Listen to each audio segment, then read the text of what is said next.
Bulletin की शुरुआत करेंगे चंडीगढ़ से आई बड़ी और अहम खबर के साथ। चंडीगढ़ में बड़ी आतंकी साजिश का खुलासा हुआ है। बड़े धमाके की साजिश को पुलिस ने नाकाम किया है। बब्बर खालसा इंटरनेशनल के 3 संदिग्ध आतंकवादी हथियारों के भारी जखीरे के साथ पकड़े गए हैं। इनका हैंडलर बीकेआई का आतंकी सतनाम सिंह सत्ता बताया जा रहा है, जिस पर 2023 में एनआईए ने सतनाम पर 5 लाख रुपए का इनाम रखा था। सतनाम पंजाब के सरहाली पुलिस स्टेशन में 2022 में आरपीजी अटैक का मास्टरमाइंड भी है। चंडीगढ़ को दहलाने की साजिश नाकाम। बब्बर खालसा के 3 संदिग्ध गिरफ्तार। संदिग्धों से भारी मात्रा में विस्फोटक जब्त। एक खुफिया जानकारी से चंडीगढ़ से बड़ा आतंकी खतरा टल गया। बीकेआई आतंकियों की साजिश नाकाम हो गई। चंडीगढ़ के सेक्टर 34 का बस स्टैंड का इलाका, वहीं इस आतंकी साजिश को नाकाम किया गया। 22 अगस्त को ही चंडीगढ़ पुलिस ने बब्बर खालसा इंटरनेशनल बीकेआई से जुड़े संदिग्ध सदस्यों की गतिविधियों के बारे में जानकारी मिली। उसी खुफिया जानकारी के आधार पर एफआईआर दर्ज हुई। पुलिस ने पड़ताल शुरू की तो इस आतंकी साजिश का पर्दाफाश हो गया। बड़े धमाके की साजिश थी। गनीमत रही कि सुरक्षा बलों ने उसे समय रहते नाकाम कर दिया। चंडीगढ़ में एक बड़ी आतंकी साजिश को नाकाम किया गया है। हम इस वक्त हैं सेक्टर 43 में और आपको बता दें जो सेक्टर 43 का बस स्टैंड है उसके पीछे आपको बता दें वहां पे एक सस्पिशियस बैग मिला था और छानबीन करने में उसमें आईईडी मिली है और आपको बता दें उसमें 5 केजी जेलेटिन वो पाया गया। पुलिस ने बस स्टैंड के करीब से करीब 5 किलो जिलेटिन की छड़ें, एक डेटोनेटर, रिमोट ऑपरेटिंग सिस्टम, एक पिस्तौल, एक मैगजीन और 5 जिंदा कारतूस बरामद किए हैं। पुलिस ने बब्बर खालसा इंटरनेशनल से जुड़े 3 आतंकियों को गिरफ्तार भी किया है। गिरफ्तार आतंकियों में तरन का लवप्रीत सिंह और जशनप्रीत सिंह के साथ साथ अमृतसर का रहने वाला प्रभप्रीत सिंह शामिल है। उनका हैंडलर फरार बीकेआई आतंकी सतनाम सिंह बताया जा रहा है, जो तरन का रहने वाला है। पंजाब के कुख्यात गैंगस्टर और बब्बर खालसा इंटरनेशनल का आतंकी सतनाम सिंह सत्ता एनआईए का वांटेड है। तो आपको बता दें बीकेआई की ये साजिश बताई जा रही है और ऐसा भी बताया जा रहा है कि जो मास्टरमाइंड है वो अगर आप बात करें सत्ता नौशेरा नाम का आदमी है जो कि सतनाम है और फॉरेन बेस्ड हैंडलर है जो बीकेआई का आतंकी है, जिसके इंस्ट्रक्शन पे ये आईईडी प्लांट करके यहाँ पे आतंक फैलाने की जो साजिश है वो चंडीगढ़ पुलिस ने नाकाम कर दी है। 2023 में एनआईए ने सतनाम पर 5 लाख का इनाम रखा था। सतनाम पंजाब के सरहाली पुलिस स्टेशन में 2022 में आरपीजी अटैक के मास्टरमाइंड में से एक है। सतनाम पर बब्बर खालसा के लिए फंडिंग जुटाने का आरोप है। हथियारों की तस्करी और ड्रग के जरिए आतंकी फंडिंग जुटाने का आरोप है। सतनाम पर आतंकी हमले करने, पुलिस पर हमले करने और कई टारगेट किलिंग जैसे गंभीर आरोप है। पंजाब के तरन का रहने वाला सतनाम पंजाब से फरार होकर विदेश में छिपा हुआ है और वहीं से आतंकी वारदातों को अंजाम देने में जुटा है।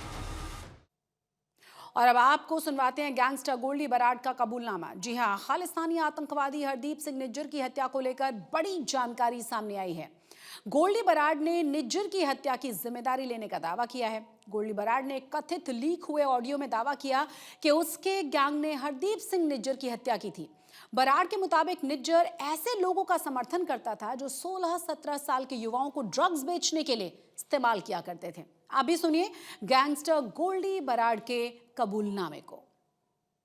साडा भी पक्ष नाल लिखा जाऊगा प्रधान जी भी जिन्हां ने चिट्टा वेचण वालियां नूं निक्के निक्के नियाणियां नूं 16 17 सालां दे जवाकां नूं ब्लैकमेल करके आपदे केसवार बनाया, जिन्हां ने कोई चिट्टा वेचण च कसर नहीं छड्डी, कोई मुखबरियां करन च कसर नहीं छड्डी, उन्हां नूं भाई निज्जर वर्गियां ने स्ट्रॉन्ग कीता, मजबूत कीता ताकि ओह हरेक माड़े चंगे बंदे ते हवा कर सकण।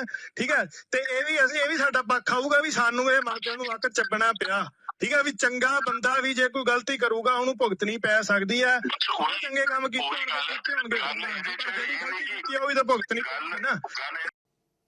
अब रुक करेंगे दूसरी खबरों की तरफ। पंजाब में 2027 के विधानसभा चुनावों को लेकर सियासी हलचल तेज हो चुकी है। कांग्रेस और बीजेपी दोनों ही पार्टियां अपने अपने तरीके से चुनावी तैयारियों को धार देने में जुट गई हैं। एक तरफ है कांग्रेस नेता राहुल गांधी सितंबर से पहले हफ्ते में पंजाब का दौरा कर सकते हैं। दिल्ली में पंजाब कांग्रेस प्रभारी भूपेश बघेल ने राहुल गांधी से मुलाकात की है और प्रस्तावित दौरे को लेकर चर्चाएं की हैं। माना जा रहा है कि राहुल गांधी अपने दौरे की शुरुआत करेंगे अमृतसर के श्री हरमिंदर साहिब से। उसके बाद कांग्रेस की ओर से विधानसभा चुनावों की तैयारियों को लेकर एक बस यात्रा भी निकाली जाएगी। वहीं दूसरी तरफ बीजेपी भी पंजाब में संगठन को चुनावी मोड में ला रही है। 2 दिवसीय दौरे पर पंजाब पहुंचे बीजेपी के राष्ट्रीय महासचिव संगठन बीएल संतोष ने आज पटियाला और बठिंडा में पार्टी पदाधिकारियों के साथ जोनल बैठकें की हैं। उसके बाद वो मंगलवार को लुधियाना, जालंधर और अमृतसर में संगठनात्मक बैठकें करेंगे। इसी बीच बीएल संतोष ने पंजाब में अकाली दल से गठबंधन की खबरों को नकारते हुए साफ कर दिया कि इस बार बीजेपी सभी 117 विधानसभा सीटों पर अकेले ही चुनाव लड़ेगी। राहुल जी और प्रियंका जी दोनों से मुलाकात हुई और मुख्य रूप से बात पंजाब में जो बस यात्रा करनी है, राहुल जी को जो यात्रा है उसके संदर्भ में उससे अनुमति ले, मैं समय चाहा था तो अनुमति के लिए मैंने बात करना चाहा था और उन्होंने दिया समय और बोले कि अब 1 हफ्ता में किस प्रकार से कार्यक्रम होगा वो ऑफिस में पुटअप कर दो और उसके बाद हम समय दे देंगे। इस हफ्ते से नहीं, लेकिन अब यात्रा अब बड़ी यात्रा करेंगे, पूरा पंजाब की यात्रा होगी तो थोड़ा समय लगेगा और सबसे राय शुमारी करके एक मीटिंग रखेंगे जिसमें सब जिला अध्यक्ष हैं, वरिष्ठ नेतागण हैं, सबकी एक मीटिंग लेके किस प्रकार से रूपरेखा हो और उस प्रस्ताव को फिर यहाँ भेज देंगे और जो फाइनल होगा उसके हिसाब से यात्रा करेंगे। अब आपको दिखाते हैं मान सरकार के उस दावे की हकीकत, जो ये दावा करता है कि बीते 4.5 साल में पंजाब की शिक्षा व्यवस्था नंबर 1 हो गई है। हकीकत लेकिन यह है कि फाजिल्का और मोहाली के सरकारी स्कूलों में आज भी बच्चे बरामदे में पढ़ने के लिए मजबूर हैं। हैरानी की बात यह है कि सरकार सरकारी स्कूलों के बदहाली के इस दावे को झूठा बता रही है।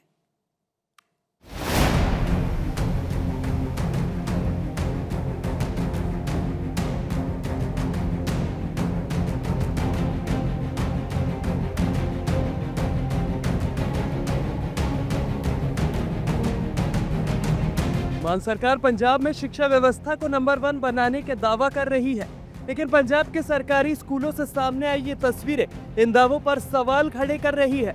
कहीं बच्चे बरामदे में बैठकर पढ़ने को मजबूर हैं, तो कहीं जर्जर कमरों और जगह की कमी के बीच पढ़ाई चल रही है। पहली तस्वीर फाजिल्का के भारत पाक सीमा के पास बसे बस्ती हजूर सिंह वाला की है, जहाँ सरकारी प्राइमरी स्कूल की पुरानी इमारत को तोड़ दिया गया। उम्मीद थी कि जल्द नई बिल्डिंग तैयार होगी, लेकिन करीब 6 महीने गुजरने के बाद भी नई इमारत का काम शुरू नहीं हो सका। नतीजा, बच्चे आज भी स्कूल के बरामदे में बैठकर पढ़ने को मजबूर हैं। टोटल 157 बच्चे हैं। और एक कमरे में कितने आते हैं? वो एक्चुअली मैं सारी बात बताती हूँ ना, 2 क्लासेस तो तभी शिफ्ट कर दी थी डिपार्टमेंट ने, हमारे भी पूरे बच्चे नहीं आ सकते इन रूम्स में, तो 47 बच्चे हैं। वो 4th 5th क्लास दूसरे स्कूल में जा रही है। तो 100 हो गए। 100 एक कमरे में कितने अंदर है? 100 आप लगा लो, 2 रूम्स में बच्चे बैठे हैं। तो बाहर कितने बच्चे बैठते हैं? 20 बच्चे बाहर बैठते हैं, बाकी अंदर बैठते हैं। बाकी अंदर। फाजिल्का के सरकारी स्कूल की इस बदहाली पर सवाल पंजाब के वित्त मंत्री हरपाल सिंह चीमा से पूछा गया, तो उन्होंने इन तस्वीरों को ही फर्जी बता दिया और कहा कि स्कूल की नई बिल्डिंग मौजूद है और बीजेपी पुराने वीडियो के जरिए सरकार को बदनाम कर रही है। जो एक फर्जी वीडियो जो पुरानी थी उसको लेके भारतीय जनता पार्टी कुछ लोगों ने ट्वीट किया था, तो वो तो ऑलरेडी बिल्डिंग बन चुकी है। वो पुरानी फर्जी वीडियो के आधार पे भारतीय जनता पार्टी हमारी सरकार को बदनाम करने का यत्न कर रही है। हमारी तो पंजाब में हमने सबसे ज्यादा पैसा जो वो एजुकेशन पे, हेल्थ पे खर्च किया। अब सवाल यह है कि अगर नई बिल्डिंग तैयार है तो बच्चे बरामदे में क्यों पढ़ रहे हैं, और अगर नई बिल्डिंग का काम पूरा नहीं हुआ तो स्कूल प्रशासन फंड का इंतजार क्यों कर रहा है। अब मोहाली के सोहाना सरकारी प्राइमरी स्कूल की तस्वीर देखिए।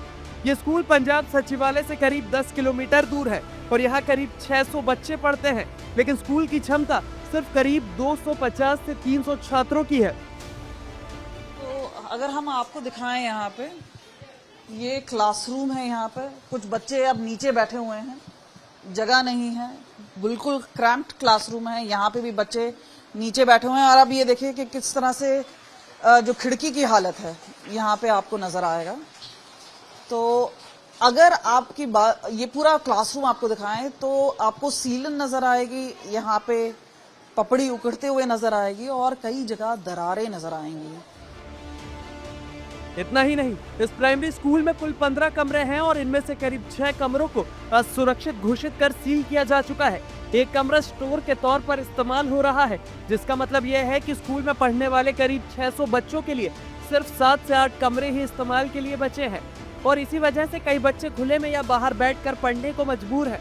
स्कूल में पढ़ाने वाले टीचरों के मुताबिक मौजूदा वक्त में स्कूल के अंदर 5 से 7 नए कमरों की जरूरत है और इसके लिए करीब 50 लाख रुपए के बजट की जरूरत है। 600 ਬੱਚਾ ਸਾਡੇ ਇੰਨੇ ਕ ਕੈਂਪਸ 'ਚ ਮੈਨੂੰ ਲੱਗਦਾ ਹੈ 250-300 ਵਾਸਤੇ ਸਫੀਸ਼ੀਐਂਟ ਹੈ ਕੈਂਪਸ ਆ ਜਿਹੜਾ। ਬੱਚੇ ਜ਼ਿਆਦਾ ਹੋਣ ਕਰਕੇ ਪ੍ਰੋਬਲਮਾਂ ਬਹੁਤ ਆ ਰਹੀਆਂ ਉਰੇ। ਸੋਹਾਣੇ ਖੇਤਰ 'ਚ 3 ਐਮਸੀ ਪੈਂਦੇ ਆ ਜੀ। ਮੈਂ ਤਿੰਨਾਂ ਐਮਸੀਆਂ ਨੂੰ ਮਿਲ ਲਿਆ, ਤਿੰਨਾਂ ਨੂੰ ਬੇਨਤੀ ਕਰੀ ਆ। 2 ਐਮਸੀ ਮੇਰੇ ਸਕੂਲ ਵਿੱਚ ਆ ਵੀ ਲਏ। ਜਿਹੜੇ ਦੇਖੋ ਵੱਡੇ ਕੰਮ ਆ ਜਿਵੇਂ ਕਮਰਿਆਂ ਦੇ ਤਾਂ ਗਵਰਨਮੈਂਟ ਦੇ ਥਰੂ ਕਰਾਏ ਜਾ ਸਕਦੇ ਆ। ਹਾਂ ਐਨਜੀਓ ਹੈਲਪ ਕਰ ਸਕਦੇ ਆ, ਪਰ ਬਣਾ ਇੰਨਾ ਖਰਚਾ ਘੱਟੋ ਘੱਟ ਇਹ ਮੈਨੂੰ ਲੱਗਦਾ 40 ਤੋਂ 50 ਲੱਖ ਰੁਪਏ ਦਾ ਖਰਚਾ ਜਿੰਨੇ ਸਾਨੂੰ ਕਮਰੇ ਚਾਹੀਦੇ ਆ। ਘੱਟੋ ਘੱਟ ਸਾਨੂੰ 7 ਤੋਂ 8 ਕਮਰੇ ਹੋਰ ਚਾਹੀਦੇ ਆ ਜੀ। ਠੀਕ ਹੈ, ਜਿਵੇਂ 4 ਕਮਰੇ ਉਰੇ ਬਣ ਸਕਦੇ ਆ, 4 ਕਮਰੇ ਸਾਡੇ ਦੂਜੇ ਸਕੂਲ 'ਚ ਬਣ ਸਕਦੇ ਆ। यानी एक तरफ सरकार शिक्षा व्यवस्था को नंबर 1 बनाने का दावा कर रही है, लेकिन दूसरी तरफ स्कूलों से सामने आ रही तस्वीरें इन दावों की हकीकत पर सवाल खड़े कर रही है, क्योंकि कहीं पर बच्चों के लिए सुरक्षित कमरे नहीं है, बरामदे में बैठाकर पढ़ाई हो रही है और साफ सफाई, पानी और बिजली जैसी बुनियादी सुविधाओं का हाल तो पूछिए मत। ऐसे में सवाल यह है कि सरकार के बड़े बड़े दावों का फायदा आखिर इन बच्चों तक कब पहुंचेगा। हालांकि सरकार का कहना है कि जहां भी किसी स्कूल की खराब हालत की जानकारी मिलती है वहां सुधार का काम शुरू किया जाता है। शिक्षा मंत्री हरजोत सिंह बैस का दावा है कि उन्होंने खुद 2000 से ज्यादा स्कूल का औचक निरीक्षण किया है और कोई भी जिला उनके निरीक्षण से अछूता नहीं रहा। पंजाब 20,000 schools ਲੱਖਾਂ ਦੇ ਵਿੱਚ ਬਿਲਡਿੰਗਸ ਹੈ ਤੇ ਉਹਨਾਂ ਨੂੰ ਹਰ ਸਾਲ ਜਿਹੜਾ ਹੈ ਉਹਨਾਂ ਦੀ renovation wear and tear and as I told you that in last 4 years we have faced 2 major floods, especially 2025 was a very major flood. So we are not saying everything we are 100% fine, we are at 99%, but for also 1% we are committed. My attitude, my government's attitude is let's fix it. आपने बताया I will get back in 15 minutes. We are committed to education.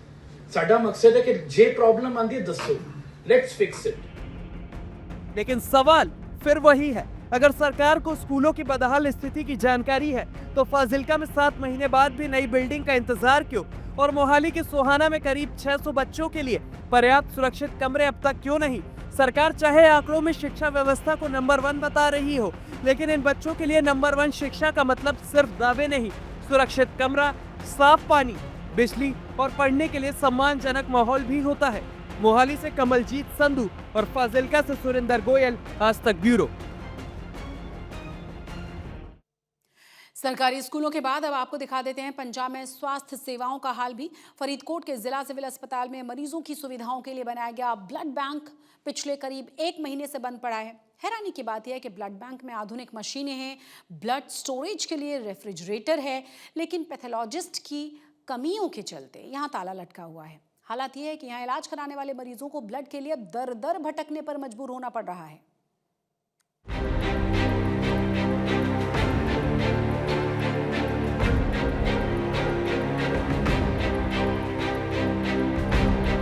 Faridkot के जिला civil अस्पताल का ये वही blood bank है जिसके दरवाजे पर पिछले करीब 1 महीने से ताला लटका हुआ है। ऐसा नहीं है कि इस ब्लड बैंक में मशीनों की कमी है या ब्लड स्टोर करने की सुविधा नहीं है, यहाँ आधुनिक मशीनें मौजूद हैं। ब्लड स्टोरेज के लिए रेफ्रिजरेटर मौजूद है, लेकिन इसके बावजूद इस ब्लड बैंक में ब्लड की एक बूंद तक मौजूद नहीं है। मशीनों पर नॉट इन यूज का स्टिकर लगा है। ब्लड स्टोर करने वाले रेफ्रिजरेटर खाली पड़े हैं क्योंकि ब्लड बैंक में पिछले 1 महीने से पैथोलॉजिस्ट नहीं है और पिछले पैथोलॉजिस्ट का तबादला हो चुका है। सिविल अस्पताल फरीदकोट में रोजाना 1200 से ज्यादा मरीज इलाज के लिए पहुंचते हैं और ऐसे में अगर किसी मरीज को इमरजेंसी में ब्लड की जरूरत पड़ जाए तो मरीज के परिजनों को ब्लड के लिए कोटकपूरा या गुरु गोबिंद सिंह मेडिकल कॉलेज के चक्कर लगाने पड़ रहे हैं और अगर वहां भी ब्लड नहीं मिलता है तो जरूरतमंद लोग 1000 से 1500 रुपए खर्च करके प्राइवेट ब्लड बैंकों के चक्कर काट रहे हैं। ਜਦੋਂ ਕਿਸੇ ਮਰੀਜ਼ ਨੂੰ ਬਲੱਡ ਦੀ ਲੋੜ ਹੁੰਦੀ ਹੈ ਉਹਦੀ ਖੱਜਲ ਖਰਾਬੀ ਹੈ ਜਿਹੜੀ ਉਹ ਬਹੁਤ ਜ਼ਿਆਦਾ ਹੁੰਦੀ ਹੈ, ਜਾਂ ਤਾਂ ਉਹਨੂੰ ਮੈਡੀਕਲ ਕਾਲਜ 'ਚ ਭੇਜਿਆ ਜਾਂਦਾ ਤੇ ਜਾਂ ਫਿਰ ਕੋਟਕਪੂਰਾ ਜਾਂ ਕਿਤੇ ਹੋਰ ਪ੍ਰਾਈਵੇਟ ਜਿਹੜੇ ਬਲੱਡ ਬੈਂਕ ਆ ਉੱਥੇ ਜਾਣਾ ਪੈਂਦਾ। ਜੇ ਮੈਡੀਕਲ ਕਾਲਜ ਜਾਂਦਾ ਤੇ ਮੈਡੀਕਲ ਕਾਲਜ ਦਾ ਆਪਦਾ ਹੀ ਉੱਥੇ ਬਹੁਤ ਰਸ਼ ਹੁੰਦਾ, ਉੱਥੇ ਤਾਂ ਆਪ ਜਿਹੜੇ ਮਰੀਜ਼ ਹੈਗੇ ਆ ਉਹਨਾਂ ਦਾ ਹੀ ਬਲੱਡ ਨਹੀਂ ਪੂਰਾ ਆਉਂਦਾ, ਜਿਹੜੇ ਉੱਥੋਂ ਡੋਨਰ ਲੈਣੇ ਪੈਂਦੇ ਨੇ ਜਾਂ ਜਿਹੜੇ ਸਮਾਜ ਸੇਵੀ ਸੰਸਥਾਵਾਂ ਨੇ ਬਲੱਡ ਬੈਂਕ ਬਣਾਏ ਹੋਏ ਨੇ ਜਿਹੜੇ ਖੂਨਦਾਨ ਕੈਂਪ ਲਾਉਂਦੇ ਨੇ ਉਹਨਾਂ ਨੂੰ ਰਿਕੁਐਸਟ ਕਰਨੀ ਪੈਂਦੀ ਹੈ ਬਲੱਡ ਵਾਸਤੇ। खास बात यह है कि इस ब्लड बैंक का उद्घाटन सितंबर 2024 में पंजाब विधानसभा के स्पीकर कुलतार सिंह संधवान ने किया था और इसके शुरू होने से फरीदकोट और आसपास के मरीजों को बड़ी राहत मिली थी, क्योंकि जरूरत के वक्त अस्पताल में ही ब्लड उपलब्ध हो जाता था। लेकिन अब जब यही ब्लड बैंक पिछले करीब 1 महीने से बंद है और अस्पताल प्रशासन से सवाल पूछा जा रहा है, तो जिम्मेदारी लेने के बजाय अधिकारी इसके लिए सरकारी सिस्टम और पैथोलॉजिस्ट की कमी को वजह बता रहे हैं। एक्चुअली हमारे हॉस्पिटल में एक ही पैथोलॉजिस्ट थी, उनकी ट्रांसफ़र हो गई है जलंधर। तो उसके बाद में हमारे हॉस्पिटल में सिर्फ डोप टेस्ट होता है, उसके लिए हमें 2 डेज़ के लिए डोप टेस्ट होता है पर वीक, ठीक है। उसके लिए हमें पैथोलॉजिस्ट बठिंडा से आ रही हैं, ठीक है, रोटेशन में लगी हुई हैं। हमने तो रिमाइंडर्स भी दिए हुए हैं DHS को, रेगुलर रिटर्न रिमाइंडर्स भी दिए हुए हैं, VCs में भी बोला हुआ है कि सर हमें पैथोलॉजिस्ट हो, हमारा काम सफ़र हो रहा है। सो द डे ही और शी जॉइंस रेगुलर, जो हमारे पास पूरे 7 के 7 डेज़ अवेलेबल हो, तभी ब्लड बैंक चल सकता है। विदाउट अ रेगुलर पैथोलॉजिस्ट हमें ब्लड स्टोरेज यूनिट के लिए भी हमें अलाउड नहीं है, इसलिए बंद किया हुआ है। सवाल सिर्फ एक ब्लड बैंक के बंद होने का नहीं है, सवाल उन मरीजों की जिंदगी का है जिनके लिए इमरजेंसी में ब्लड का एक एक मिनट बेहद कीमती होता है। जिस सुविधा को मरीजों की जरूरत के लिए शुरू किया गया था, वही सुविधा अब एक डॉक्टर की कमी के कारण बंद है। अब देखना होगा कि स्वास्थ्य विभाग कब तक स्थायी पैथोलॉजिस्ट की नियुक्ति करता है और फरीदकोट के इस ब्लड बैंक का ताला कब खुलता है। फरीदकोट से प्रेम पासी के साथ आज तक ब्यूरो।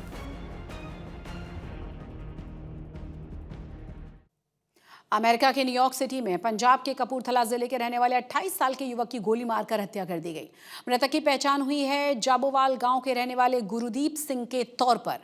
गुरदीप न्यूयॉर्क में पिज्जा डिलीवरी का काम करता था। बताया जा रहा है कि वो डिलीवरी के लिए रिचमंड स्ट्रीट इलाके में गया था और इसी दौरान एक अज्ञात हथियारबंद शख्स ने उसे गोली मार दी। शुरुआती जानकारी में लूट की कोशिश के दौरान हत्या किए जाने का शक जताया जा रहा है। हालांकि पुलिस की जांच में वारदात की पूरी वजह भी साफ नहीं हो पाई। गुरदीप की मौत की खबर से परिवार पर दुखों का पहाड़ टूटा है। परिजनों के मुताबिक गुरदीप बेहतर भविष्य की उम्मीद में भारी कर्ज को लेकर अमेरिका गया था, लेकिन परिवार की उम्मीदें उस वक्त टूट गईं जब बेटे की मौत की खबर घर पहुंची। ਉਹਨੂੰ ਬਾਹਰ ਗਏ 8-9 ਸਾਲ ਹੋ ਗਏ ਜੀ। ਨਿਊਯਾਰਕ ਹੈ ਜੀ, ਤੇ ਨਿਊਯਾਰਕ ਜੀ, ਤੇ ਪੀਜ਼ਾ ਡਿਲੀਵਰੀ ਕੰਮ ਕਰਦਾ ਸੀ। ਪੀਜ਼ਾ ਦੇਣ ਗਿਆ ਤੇ ਉਹਨਾਂ ਕੋਲ ਪੈਸੇ ਮੰਗੇ, ਉਹਨਾਂ ਨੇ ਪੈਸੇ ਨਹੀਂ ਦਿੱਤੇ ਤੇ ਉਹਨਾਂ ਉਹਨੂੰ ਗੋਲੀਆਂ ਮਾਰਤੀਆਂ ਜੀ। ਗੋਲੀ ਮਾਰਨ ਕਰਕੇ ਉਹਦੀ ਮੌਤ ਹੋ ਗਈ ਜੀ। ਆਪਾਂ ਉਧਰ ਸਰਕਾਰ ਕੋਈ ਹੋਈ ਇਜਾਜ਼ਤ ਮੰਗਦੇ ਆ ਕਿ ਸਾਡੇ ਬੱਚੇ ਨੂੰ ਇਨਸਾਫ ਮਿਲੇ। पंजाब के मोहाली में तेज बहाव के बीच एक महिंद्रा पिकअप गाड़ी के बहने का वीडियो वायरल हुआ है। बताया जा रहा है कि 22 अगस्त को शिवालिक की पहाड़ियों के पास जयंती की राव नदी में अचानक से पानी का बहाव तेज हो गया और इसी दौरान भैंस से लदी हुई पिकअप नदी पार करने की कोशिश में थी, लेकिन रेत में पिछला जो पहिया था वो फंस गया। पहाड़ियों से अचानक से तेज पानी का सैलाब आया, देखते ही देखते गाड़ी को अपने साथ बहा ले गया। ड्राइवर ने किसी तरह से गाड़ी से कूदकर अपनी जान बचाई है। हालांकि गाड़ी के साथ बह गई भैंस का अभी तक कोई भी पता नहीं चल सका। आज तक पंजाब में आज के लिए बस इतना ही, लेकिन देश और दुनिया की तमाम बड़ी और अहम खबरों के लिए आप देखते रहिए आज तक।